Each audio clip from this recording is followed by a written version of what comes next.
Super Tuesday election result, which is generating global reaction. The world superpower will be holding its presidential election in November.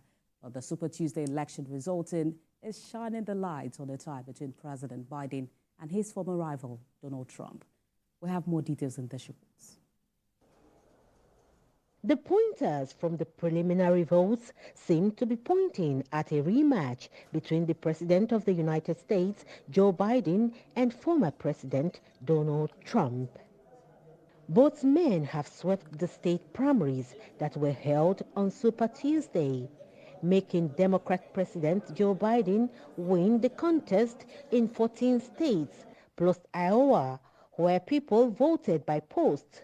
But he lost in the territory American Samoa by 11 votes. Mr. Trump won 14 Republican contests to cement his strong overall lead over his Republican Party rival, Nikki Haley. But Ms. Haley secured a surprise win in Vermont. In their campaigns, President Joe Biden and Donald Trump turned the heat on themselves continuously. President Biden says Donald Trump is being driven by grievance, not the good of Americans, in his determination to get America's #1 seat.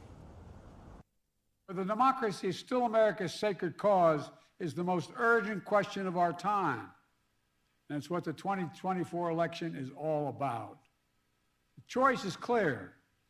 Donald Trump's campaign is about him, not America, not you. Donald Trump's campaign is obsessed with the past, not the future. He's willing to sacrifice our democracy, put himself in power. Our campaign is different.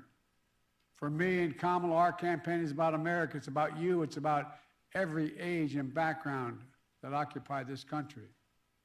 It's about the future we're going to continue to build together.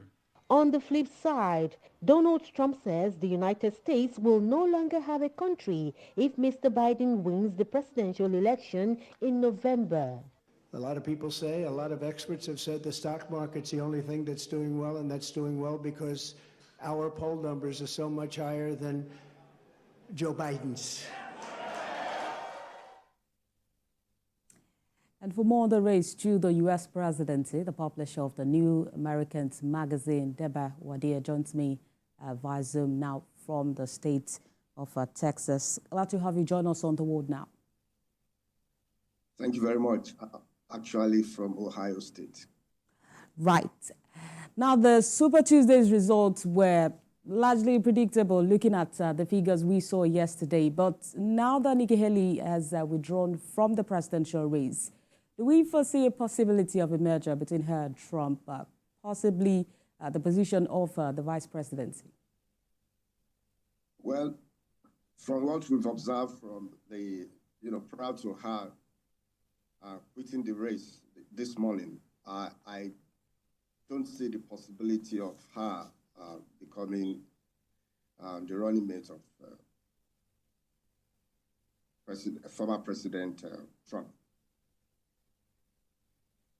I don't see the possibility because prior to this time, there've really been bad blood, during the campaign, and because of that, I don't see the possibility of Trump choosing him as a running mate.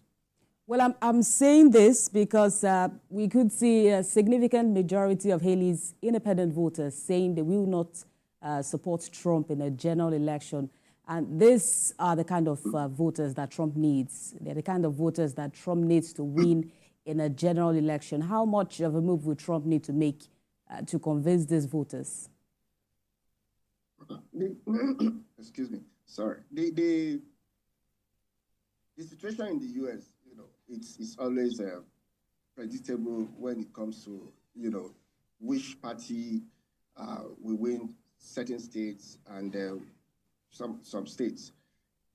The people that Trump should be appealing to right now are those voters in the swing states, because he already has, as it is every time, the states that are traditionally Republican states.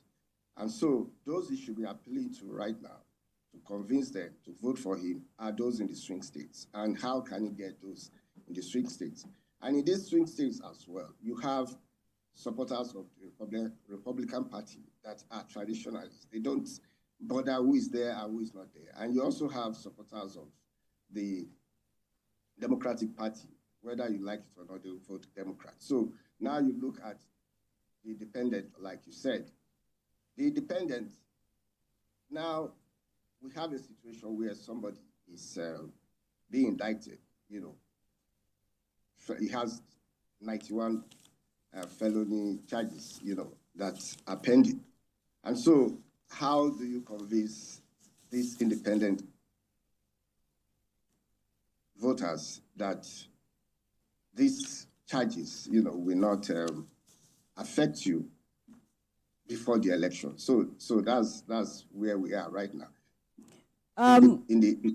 All right, very quickly, Mr. Deba, I also wanted to talk to you about some of the timing of Donald Trump's trial, which have been tentatively scheduled for this month and a larger part of April. And if some of these litigations may sway public opinion in favor of the current President Biden, but I'm sure we'll have more time to do that later. I've been speaking with the publisher of the New Americans magazine, Deba Wadura,